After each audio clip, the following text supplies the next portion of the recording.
আবার আসিলাম ফিরে সবুজ এই ক্যাম্পাসে, অনলাইন ক্লাসে, রসায়নের রস আচ্ছাদনে। তোমরা বসে আছো মুগ্ধ হয়ে রসায়ন জানার আগ্রহে। আমি তৈরি হয়েছি বটে তোমাদের প্রাণের স্পন্দন পেতে। মুখরিত হয় না ক্যাম্পাস সেই সেদিনের মতো, বুকে জমে আছে কথা, বলতে চাই আরও কত। রসায়ন যে কত মধুর, তার শাখা প্রশাখা ছড়িয়ে আছে সেই সুদূর।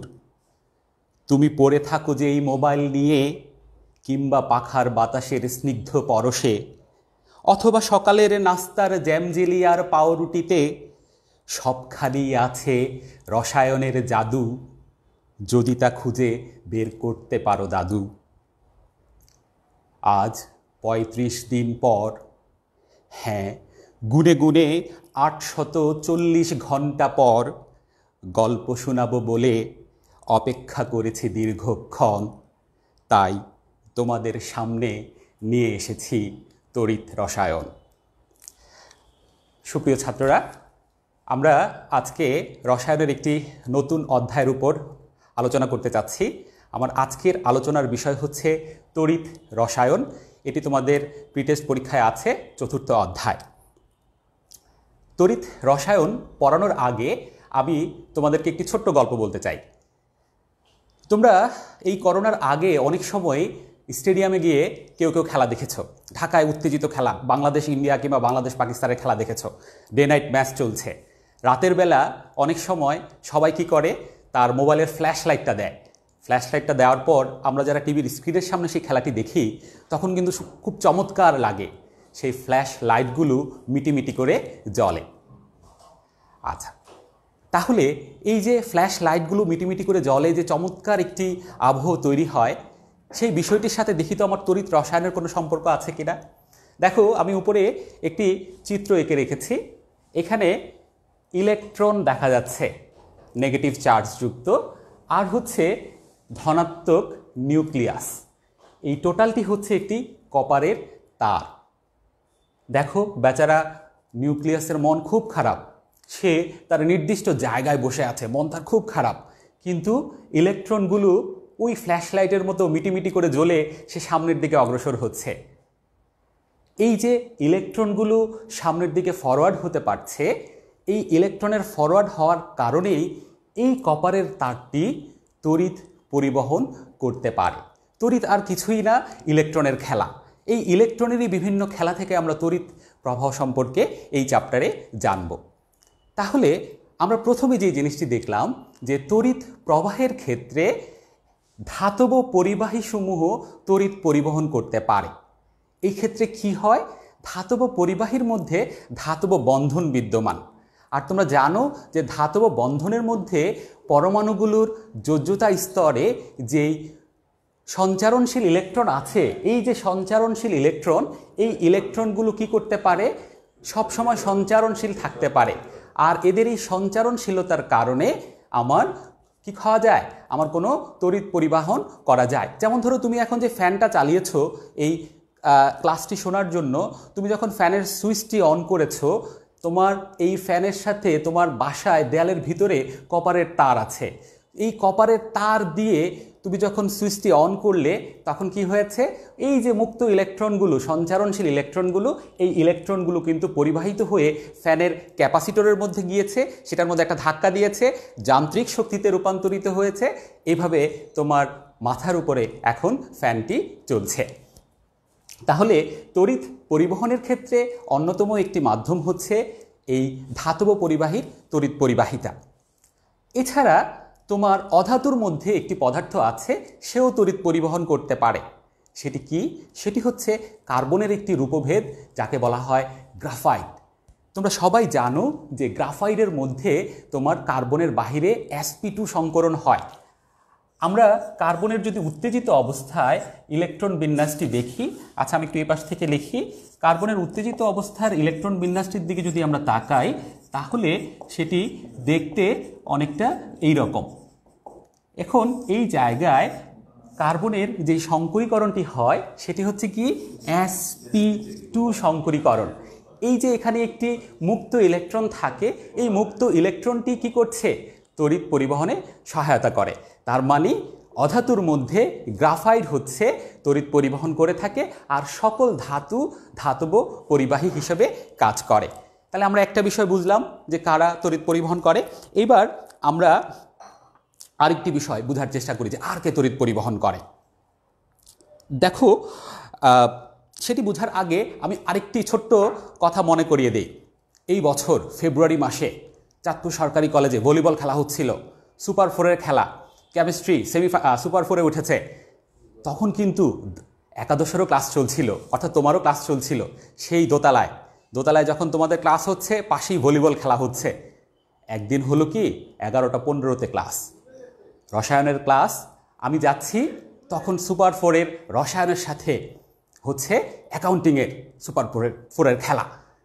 এখন আমি ক্লাসে গিয়ে তো অবাক, ক্লাসে গিয়ে কোনো স্টুডেন্ট নেই, সবাই চলে গিয়েছে। সবাই কোথায় গেল? সেই নিচতলায় খেলা দেখার জন্য। অর্থাৎ স্বতঃস্ফূর্তভাবে সবাই চলে গিয়েছে ওইখানে খেলা দেখার জন্য, আর রসায়নের ক্লাসটি করার জন্য অনেকেই সেখানে নেই।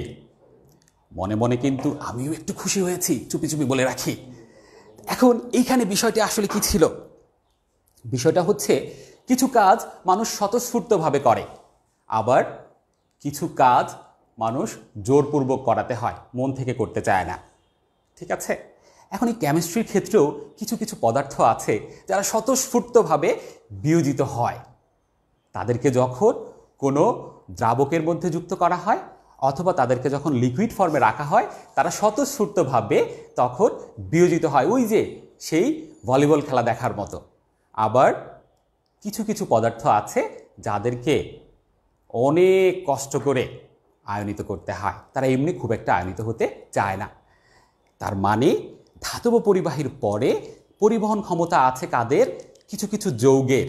সেই যৌগগুলোর মধ্যে কেউ আছে স্বতঃস্ফূর্তভাবে পুরোপুরি বিয়োজিত হতে পারে, তাদেরকে বলা হচ্ছে তীব্র তড়িৎ বিশ্লেষ্য। আবার কিছু কিছু পদার্থ আছে যাদেরকে অনেক জোর করে, ওই যে রসায়নের ক্লাসের মতো জোর করে বসিয়ে রাখতে হয়, এভাবে বসিয়ে রাখতে হয় বা এভাবে তাদেরকে আয়নিত করতে হয়, তাদেরকে বলা হচ্ছে মৃদু তড়িৎ বিশ্লেষ্য। তাহলে আমরা দেখতে পাচ্ছি কি ধাতব পরিবাহী বিদ্যুৎ পরিবহন করে, তীব্র তড়িৎ বিশ্লেষ্য বিদ্যুৎ পরিবহন করে, আর মৃদু তড়িৎ বিশ্লেষ্য ও বিদ্যুৎ পরিবহন করে থাকে। ঠিক আছে? তাহলে আমরা টোটাল বিষয়টি দেখলাম। আর এছাড়া কার্বন অধাতু হওয়া সত্ত্বেও সে কী করতে পারে? বিদ্যুৎ পরিবহন করতে পারে। এখন বিদ্যুৎ যে উৎপন্ন হয়, এই বিষয়টা নিয়ে যদি আমরা একটু অন্যভাবে দেখি, ধরো তুমি বাসায় যে আপেল খাও, আমি যদি তোমাকে বলি যে তোমার আপেলটিকে কয়েকটি স্লাইস করবে, স্লাইস করার পর তুমি এই আপেলের মধ্যে তারের সংযোগ দিয়ে বাসায় কোনোভাবে সেখানে একটি এলইডি বাল্ব জ্বালানোর চেষ্টা করো। আচ্ছা, আবার আমি যদি বলি যে আরেকজন ডেনিয়েল সেল, সেটা আমরা সামনের দিকে দেখব, সেখানে copper sulphate, zinc sulphate, copper zinc ধাতু থাকে, সেটার মধ্যে যদি আমি বলি ওই এলইডি বাল্বটি প্রজ্বলন করার জন্য, দেখা যাবে তোমার যে আপেল দিয়ে করেছো সেটা না খুব একটা প্রজ্বলিত হচ্ছে না, হবে কিন্তু খুব একটা হবে না, কিন্তু যেটা তুমি ডেনিয়েল সেলে করছো সেটা তার চেয়ে বেটার হবে। তার মানে হচ্ছে যে প্রত্যেকটি পদার্থের তড়িৎ পরিবহন ক্ষমতা কিন্তু সেম নয়। যারা বেশি করে আয়নিত হবে তারা বেশি আয়ন উৎপন্ন করবে, সেই ক্ষেত্রে তাদের মধ্যে ইন্টারঅ্যাকশানটা বেশি হবে এবং সেই ক্ষেত্রে সেখান থেকে যদি আমরা বিদ্যুৎ উৎপাদন করতে চাই, বেশি পরিমাণে বিদ্যুৎ উৎপাদন করা যাবে। ওকে, এবার আরেকটি প্রসঙ্গে আসি। ধরো যে তোমার স্কুলে বা কলেজে কোনো বিশেষ অতিথি আসবেন, এখন তোমরা চাচ্ছ তাকে সম্মান দেওয়ার জন্য। আসার পথে রাস্তার দুই পাশে তোমরা লাইন ধরে সিরিয়ালে দাঁড়িয়ে আছো। অতিথি আসবেন, অতিথিকে সবাই ফুলেল শুভেচ্ছা জানাবে। অতিথির গাড়িটি যখন আসবে তখন খুব ইজিলি সেই পথ ধরে অতিথি তোমাদের শুভেচ্ছা গ্রহণ করতে পারবেন। কিন্তু বিষয়টি যদি এমন হয় যে ধরো প্রচণ্ড গরম, তোমরা তপ্ত গরমের মধ্যে দাঁড়িয়ে আছো, অনেক গরম লাগছে, তখন অতিথি আসায় দেরি হওয়ার কারণে তোমরা কি করলে? তোমরা ছুটোছুটি করে এলোমেলো হয়ে গেলে। অর্থাৎ তোমাদের যে লাইনটি ছিল, তোমরা যেই সিরিয়ালে লাইন ধরে দাঁড়িয়েছিলে, যেমন ধরো এরকম করে যে দাঁড়িয়েছিলে একটা সিরিয়াল লাইন ধরে, তোমরা যদি এখান থেকে বিশৃঙ্খল হয়ে উপরে নিচে চলে আসো তখন কিন্তু অতিথির গাড়িটি এদিক দিয়ে সুন্দরভাবে যেতে পারবে না। এর মানেটি কি? ধাতব পরিবাহীর মধ্যে ইলেকট্রনগুলো সুশৃঙ্খলভাবে একটি নির্দিষ্ট দিকে অগ্রসর হতে থাকে। আমি যদি তাপমাত্রা বাড়িয়ে দেই তখন কি হবে? তখন এদের কম্পন বেড়ে যাবে, এদের কাঁপাকাঁপি বেড়ে যাবে। ওই যে তোমার যেমন গরম লাগছে, হয়তো গরম লাগার কারণে তুমি কি করেছো, তোমার লাইনটি ছেড়ে তুমি আরেকটু সামনে পিছনে চলে গিয়েছো। এখানেও বিষয়টা অনেকটা তাই। যখন তোমার কম্পন বেড়ে যাবে তখন কি হবে? তখন তোমার এই জায়গায় বিদ্যুৎ পরিবহনে বিঘ্ন ঘটবে। অর্থাৎ ধাতব পরিবাহীর ক্ষেত্রে তাপমাত্রা বৃদ্ধি করলে কি হয়? পরিবাহিতা হ্রাস পায়। ধাতব পরিবাহীর ক্ষেত্রে তাপমাত্রা বৃদ্ধি করলে ইলেকট্রনের কম্পন বেড়ে যায়, কম্পন বেড়ে গেলে তার তড়িৎ পরিবাহিতাটি হ্রাস পায়। তাহলে আমরা একটি নতুন বিষয় জানলাম, এগুলো কিন্তু তোমাদের পরীক্ষায় আসবে। আমি আজকের টোটাল ক্লাসটি গল্পের ছলে শেষ করব, কিন্তু এখান থেকেই প্রশ্ন আছে, এই প্রশ্নগুলো অনুধাবনে প্রায় সময় আসতে পারে। আচ্ছা, এবার ধরো আমরা যদি আরেকটি উদাহরণ দেই, যে ঘোড়াতে, ধরো তুমি অশ্বারোহী, তুমি ঘোড়ায় উঠেছ, চাবুক মারছ। ঘোড়াতে যদি তুমি যত জোরে চাবুক মারবে তত কি হবে? ঘোড়াটি তত স্পিডে চলবে। আর যদি চাবুক মারাটি কমিয়ে দাও, সে কি করবে? সে খুব একটা মুভ করতে চাইবে না, তাই তো? আচ্ছা, এখন যেটা তীব্র তড়িৎ বিশ্লেষ্য পদার্থ, তীব্র তড়িৎ বিশ্লেষ্য পদার্থ যেমন ধরো এই যে এখানে সোডিয়াম ক্লোরাইডের জলীয় দ্রবণ কিংবা গলিত সোডিয়াম ক্লোরাইড, এই জায়গায় যদি আমরা তাপমাত্রা বাড়িয়ে দেই তখন কি হবে? ওই যে অশ্বারোহী যখন চাবুক জোরে করছে, চাবুক মারছে, তখন কি হচ্ছে? অশ্ব বা ঘোড়া তত তাড়াতাড়ি মুভ করছে। এখানেও যখন তুমি তাপমাত্রা বাড়িয়ে দিবে, এই ক্যাটায়ন কিংবা অ্যানায়নগুলোর মুভমেন্ট তত বেড়ে যাবে। আর মুভমেন্ট যত বেড়ে যাবে তত সেক্ষেত্রে তারা অ্যানোড এবং ক্যাথোডের দিকে ধাবিত হওয়ার টাইম কমে যাবে এবং সেই ক্ষেত্রে বিদ্যুৎ পরিবহন ক্ষমতাটি আরও বেড়ে যাবে। তাহলে আমরা কি বুঝলাম? তাপমাত্রা বৃদ্ধি করলে তড়িৎ বিশ্লেষ্য পদার্থের পরিবাহিতা বাড়ে, কেননা তারা অ্যানোড এবং ক্যাথোডের দিকে দ্রুত ধাবিত হয়, তাই সেক্ষেত্রে পরিবাহিতাটি বৃদ্ধি পায়। তো আমার মনে হয় বিষয়টি বোঝা গেছে। খুব সহজ, কেমিস্ট্রি আসলে খুব সহজ, বুঝলে আসলেই সহজ। আচ্ছা, এবার আমরা আরেকটি বিষয় একটু খেয়াল করি। ধরো এই যে আমি এখানে নিচে দুটো চিত্র এঁকে রেখেছি, গলিত সোডিয়াম ক্লোরাইড। গলিত মানে কি? সেখানে শুধুমাত্র সোডিয়াম ক্লোরাইড তার লিকুইড ফর্মে আছে, সলিড ফর্মে নয়। গলিত সোডিয়াম ক্লোরাইডের মধ্যে সোডিয়াম আয়ন এবং ক্লোরাইড আয়ন আলাদা হয়ে যায়। আলাদা হয়ে যাওয়ার কারণে কি হয়? তারা এখানে আমি অ্যানোড কিংবা ক্যাথোড দিলে বিপরীত প্রান্তের দিকে ধাবিত হতে পারে, বিদ্যুৎ পরিবহন হবে। জলীয় দ্রবণ, অর্থাৎ সেখানে জল বা পানি আছে, তখন সোডিয়াম ক্লোরাইডকে দ্রাবক চারদিকে থেকে আরও ঘিরে রাখবে এবং সেই ক্ষেত্রে কি হবে? এটিতেও তড়িৎ পরিবহন হবে। এইবার যদি বিষয়টা এমন হয় যে আমি সোডিয়াম ক্লোরাইডের টুকরা নিলাম, সলিড সোডিয়াম ক্লোরাইডের টুকরা নিলাম, তখন কি হবে? তখন কিন্তু ঝামেলা আছে। ধরো একটু আগে যে অশ্বারোহীর কথা বলছিলাম, আমি যদি ঘোড়াটাকে শিকল দিয়ে বেঁধে রাখি এবং তার পরবর্তীতে আমি যতই চাবুক মারি না কেন, সেই ঘোড়া কিন্তু আর মুভ করতে পারবে না।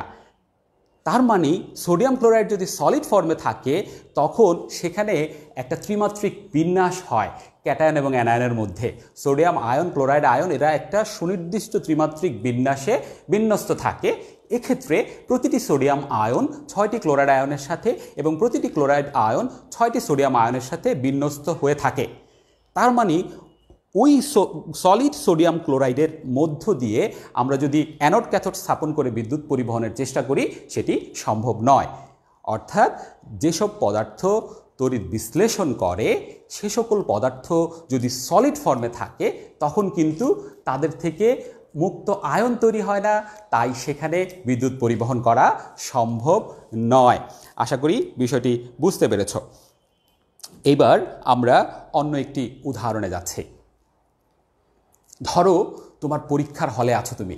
এখন পরীক্ষার হলে স্টুডেন্টদের অনেক সময় আমি একটা সাইকোলজি দেখেছি, কোন স্যার পরীক্ষার হলে গার্ড পরে তার উপর অনেক সময় নাকি স্টুডেন্টদের পরীক্ষা ভালো এবং মন্দ হয়। স্যার যখন ঢুকে তখন দেখা যায় তখনই সে মোটামুটি একটা আইডিয়া করে নেয় আজকের পরীক্ষাটি কি আমার ভালো হতে যাচ্ছে নাকি খারাপ হতে যাচ্ছে, যদিও বিষয়টা অনেকটা ইন্টারেস্টিং একটা বিষয়। তার মানে তারা কাউকে ভাবে এই স্যার অনেক কড়া গার্ড দেন, কাউকে ভাবে এই স্যার আছে আমার জন্য অনেক সুবিধা, আজকে পরীক্ষাটা মানে অনেক রিল্যাক্স দেওয়া যাবে। এখন বিষয়টা হচ্ছে, ধরো আমি যে তড়িৎ বিশ্লেষ্য পদার্থটি নিলাম সেটিকে আমি লিকুইড ফর্মে রাখবো, অথবা কি করব, দ্রাবকের মধ্যে দ্রবীভূত করব। এখন দ্রাবক হিসেবে সবচেয়ে উৎকৃষ্ট দ্রাবক হচ্ছে পানি, এটা তোমরা সবাই জানো। এই ছাড়াও দ্রাবক হিসাবে কিন্তু আরও অন্যান্য দ্রাবক আছে, জৈব দ্রাবক আছে, ইভেন অজৈব দ্রাবকও আছে। যেমন ধরো অ্যামোনিয়া লিকুইড ফর্মে সেটি একটি অজৈব দ্রাবক হিসেবে কাজ করে। এখন বিষয় হচ্ছে দ্রাবক আসলে কি করে। দ্রাবক হচ্ছে ওই যে পরীক্ষার হলে কড়া গার্ড দেওয়ার মতো, ঠিক আছে। দ্রাবকের কাজ হচ্ছে দ্রবের মধ্যে যে ক্যাটায়ন এবং অ্যানায়ন আছে তাকে আয়নিত করা, তাকে দুই ভাগ করে ফেলা। এই ক্ষেত্রে যেই দ্রাবক যত শক্তিশালী সে তত ইজিলি সেটাকে আয়নিত করতে পারে, আর যেই দ্রাবক যত দুর্বল সে কিন্তু তত সহজে দ্রবকে দ্রবীভূত করতে পারে না। এই জন্য আমরা একটা টার্ম ইউজ করে থাকি ভৌতবিজ্ঞানে, সেটিকে বলা হয় ডাই ইলেকট্রিক কনস্ট্যান্ট, পরাবৈদ্যুতিক ধ্রুবক। যেই দ্রাবকের ডাই ইলেকট্রিক কনস্ট্যান্ট যত বেশি সে তত শক্তিশালী, পাওয়ারফুল, ঠিক আছে। ডাই মানে দুই, ইলেকট্রিক মানে ইলেকট্রিক চার্জ। তাহলে যার পরাবৈদ্যুতিক ধ্রুবক বা ডাই ইলেকট্রিক কনস্ট্যান্টের মান যত বেশি, সেই দ্রবের মধ্যে গিয়ে ক্যাটায়ন এবং অ্যানায়নকে তত তাড়াতাড়ি কি করতে পারে, আলাদা করে দিতে পারে। আর আয়ন যত তাড়াতাড়ি আলাদা হবে, টাইম তত কম লাগবে, তত তাড়াতাড়ি তড়িৎ পরিবহন হবে। তাহলে ডাইইলেকট্রিক কনস্ট্যান্ট বেশিযুক্ত দ্রাবক কে ওই যে পরীক্ষার হলে যে কড়া গার্ড দেয় অনেকটা ওনার মতো। আচ্ছা, এবার একটু আরেকটি বিষয় নিয়ে কথা বলি। যেমন ধরো যে আমি যদি বোর্ডে একটু চিত্র আঁকি, আরেকটি চিত্র এঁকে বিষয়টিকে ব্যাখ্যা দেওয়ার চেষ্টা করি। আমরা হাইড্রোক্লোরিক অ্যাসিড আমরা জানি যে এটি একটি তীব্র অ্যাসিড। এখন শুধু হাইড্রোক্লোরিক অ্যাসিডকে আমি যদি কি করি, শুধু হাইড্রোক্লোরিক অ্যাসিড ধরো আমি রাখলাম কোনো একটা পাত্রের মধ্যে। এখন এই হাইড্রোক্লোরিক অ্যাসিড শুধু রাখলে কি হবে, আর আমি যদি এই হাইড্রোক্লোরিক অ্যাসিডের মধ্যে আমরা পানি দিয়ে যদি রাখি তখন কি হবে। দুটি ক্ষেত্রে কিন্তু একই রকম ঘটনা ঘটে না। আমি যখন পানি দিচ্ছি, অর্থাৎ এই জায়গায় পানি আছে, পানি দিলে একরকম ঘটনা, শুধু হাইড্রোক্লোরিক অ্যাসিড থাকলে আরেক রকম ঘটনা হয়। আচ্ছা, এই ব্যাপারে আমি আমার ডিপার্টমেন্টের একটা স্টুডেন্টের কথা বলি। আমাদের ডিপার্টমেন্টের এক স্টুডেন্ট আছে রাসেল খান। সে খুব ছিমছাম চলে, সে খুব একটা কথাবার্তা বলে না, কিন্তু সে যখন তার হাতের সামনে মাইক্রোফোন পায় তখন সে চমৎকার গান গায়, অসম্ভব সুন্দর গান গায়। মাইক্রোফোনটি যখন সে তার হাতের সামনে পায় তখন সে চমৎকার গান গায়, কিন্তু এমনিতে দেখলে বোঝা যায় না যে সে এত চমৎকার গান করতে পারে। কেন বললাম কথাটি? হাইড্রোক্লোরিক অ্যাসিডকে তুমি যদি এমনিতে রাখো সে কিন্তু সেখানে আয়নিত হবে না, কারণ এটি একটি পোলার সমযোজী যৌগ। এটি দেখা যাবে এই ক্ষেত্রে হাইড্রোজেন আয়ন কিংবা ক্লোরাইড আয়ন হওয়ার প্রবণতাটি একেবারেই নেই বললে চলে। কিন্তু তুমি যখন হাইড্রোক্লোরিক অ্যাসিডকে উপযুক্ত দ্রাবক পানির মধ্যে দিবে তখন সেখানে কি হবে জানো, তখন এই পানি এসে আমার এই হাইড্রোক্লোরিক অ্যাসিডকে আয়নিত করার ক্ষেত্রে সহায়তা করবে।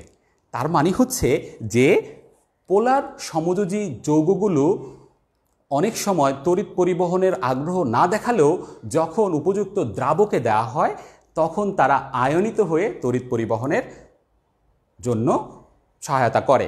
এই প্রশ্নটি এভাবে অনেক সময় হয় যে শুধু হাইড্রোক্লোরিক অ্যাসিড তড়িৎ পরিবহন করতে চায় না, কিন্তু জলীয় দ্রবণে হাইড্রোক্লোরিক অ্যাসিড তড়িৎ পরিবহন করতে চায়। ঠিক আছে, বোঝা গেল?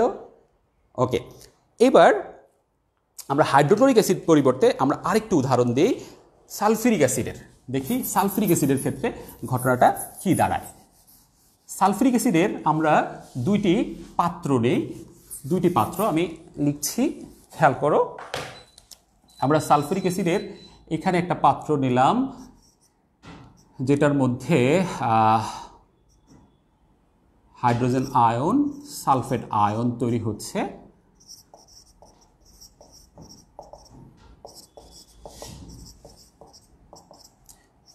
আর এটার মধ্যে পানি আছে। আরেকটি পাত্র নিলাম, এই পাত্রের মধ্যেও সালফিউরিক অ্যাসিড আছে। আমি জাস্ট সংক্ষেপে বোঝানোর জন্য দেখাচ্ছি যে এইটার মধ্যে আমি ধরে নিলাম যে একটা সালফিউরিক অ্যাসিড আছে, আর এটার মধ্যে আমি ধরে নিলাম যে 3টা সালফিউরিক অ্যাসিডের অণু আছে। ঠিক আছে, তাহলে খেয়াল করো, এটি হচ্ছে কি ঘন সালফিউরিক অ্যাসিডের দ্রবণ, আর এটি হচ্ছে কি লঘু সালফিউরিক অ্যাসিডের দ্রবণ। তাহলে আমরা লিখি সালফিউরিক অ্যাসিড ঘন, আর এটা হচ্ছে সালফিউরিক অ্যাসিড লঘু, লঘু বা পাতলা। ঠিক আছে, এখন কথা হচ্ছে কোনটির তড়িৎ পরিবহন ক্ষমতা বেশি হবে, ঘন সালফিউরিক অ্যাসিডের নাকি লঘু সালফিউরিক অ্যাসিডের? দেখো এটার মধ্যে কিন্তু দ্রাবক বেশি, এটার মধ্যে কিন্তু দ্রাবক কম। আমি ধরে নিলাম দুইটারই আয়তন সে 1 লিটার, 1 লিটার, তাহলে এটার মধ্যে আমার দ্রাবক বেশি যেহেতু আমার দ্রব কম, আর এটার মধ্যে দ্রব বেশি তাই দ্রাবকটা একটু কম। ঠিক আছে, এখন এটি বোঝার জন্য আমরা আরেকটি গল্প বলি। ধরো যে কোনো এলাকায় দুর্ধর্ষ কোনো অপরাধী আছে, তাকে ধরার জন্য ফোর্স পাঠানো হচ্ছে। এক্ষেত্রে দেখা গেল যে ফোর্স পাঠানোর সময় পাঠানো হয়েছে মাত্র 5 জন।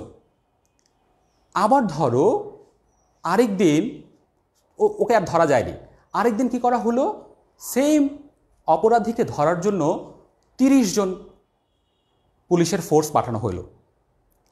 তাহলে দ্বিতীয় দিনে তাকে ধরার সম্ভাবনাটা কি অনেক বেড়ে যায়। ওকে, তাহলে এইখানে বিষয়টা কি দাঁড়ায়, দেখো এখানে সালফিউরিক অ্যাসিড সে কিন্তু এমনিতে তড়িৎ পরিবহন ক্ষমতা তার কম।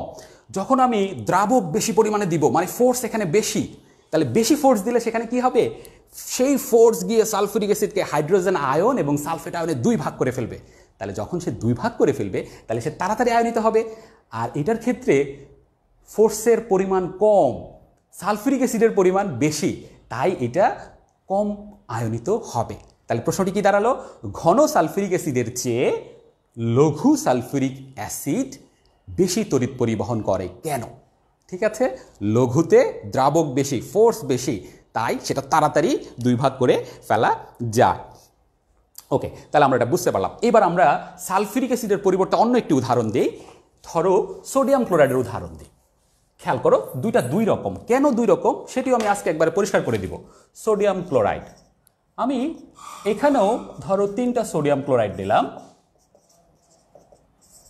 আর এখানে আমি নিলাম 1টা সোডিয়াম ক্লোরাইড। খেয়াল করো, আসলে আগের উদাহরণে যেটা 3টা 1টা দিয়ে বোঝানো হয়েছে সেটা বোঝানোর জন্য এখানে তো দ্রবণের মধ্যে তোমরা জানো কোটি কোটি পরিমাণে অণু থাকে, তাহলে সেই অণুগুলোর আয়নিত হওয়ার ক্ষেত্রে তোমাকে সেইভাবেই ধরে নিতে হবে। ওকে, আমি এখন সোডিয়াম ক্লোরাইড দিয়ে বলি যে ঘন সোডিয়াম ক্লোরাইড এবং লঘু সোডিয়াম ক্লোরাইডের মধ্যে কার বিশ্লেষণ ক্ষমতা বেশি। আগেই ক্লু দিয়ে দিচ্ছি, সালফিউরিক অ্যাসিডের ক্ষেত্রে যা ছিল এটা তার উল্টাটা হবে, উল্টাটা হবে। ঠিক আছে, আচ্ছা এখন এই উল্টাটার ব্যাখ্যাটা কীরকম হবে। দেখা যায় স্টুডেন্টদের বা তোমাদের কথাই বলছি, পড়াশোনা যতটা না ভালো লাগে তার চেয়ে আউট বই বেশি ভালো লাগে।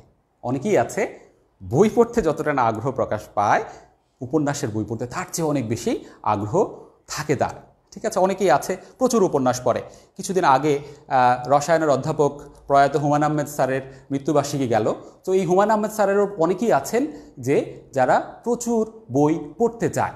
যদি নতুন একটা বই আসে, আগে যেটা হতো আমিও একসময় টুকটাক পড়তাম, বইমেলায় নতুন বই আসতো, আসলে সেই বইটির প্রতি সবার আগে কেনার প্রতি যে আগ্রহটি সেটি অনেকেরই আছে। এখন খেয়াল করো, তুমি ধরো হুমায়ুন আহমেদ স্যারের প্রচুর বই পড়ো, এখন তুমি নতুন একটি বই পেলে তোমার মধ্যে কি অনেক আনন্দ লাগবে। তোমাকে যদি আমি 3টি বই দেই সে আনন্দের মাত্রা আরও বেড়ে যাবে, তাই তো? কারণ এটা তোমার পছন্দের বিষয়, পছন্দের বিষয় যত বেশি থাকে তত আনন্দটি আরও বেড়ে যায়, তাই তো? আচ্ছা, সোডিয়াম ক্লোরাইডের পছন্দই হচ্ছে সে আয়নিত হতে চায়, তাকে জোর করে আয়নিত করতে হয় না। তাহলে সোডিয়াম ক্লোরাইড যখন কোনো দ্রবণে বেশি পরিমাণে থাকবে তখন সেটি যেই পরিমাণে আয়নিত হবে, কম পরিমাণে থাকলে তার চেয়ে কম আয়নিত হবে। সিম্পল। তার মানে ঘন সোডিয়াম ক্লোরাইড তোমার দ্রবণে ধরো 1 মোলার, আমি এটা এখানে ধরো ঘন বললে এটা 1 মোলার নিলাম, আর লঘু বলতে ধরো এটা নিলাম 0.5 মোলার। এক্ষেত্রে কিন্তু লঘু বললে দ্রবের পরিমাণটি কী হবে, কম নিতে হবে। তাহলে ঘন সোডিয়াম ক্লোরাইডের আয়নিত হওয়ার প্রবণতা লঘু সোডিয়াম ক্লোরাইড অপেক্ষা বেশি। আগেরটির উল্টা। কেন উল্টা সেটিও কিন্তু আমি ব্যাখ্যা দিয়েছি। তাহলে মূল রহস্যটা কোন জায়গায়, কার আয়নিত হওয়ার প্রবণতাটি কতটুকু, সেটি হচ্ছে এখানে মূল রহস্য। ঠিক আছে, তাহলে আমরা অনেকগুলো বিষয় নিয়ে এই পর্যন্ত আলোচনা করলাম। এখন এই ক্ষেত্রে আরেকটি কথা বলে রাখি, ধাতব পরিবাহী এবং আয়নিক পরিবাহীর মধ্যে একটি বেসিক পার্থক্য হচ্ছে, ধাতব পরিবাহীর ক্ষেত্রে এটি একটি ভৌত পদ্ধতি।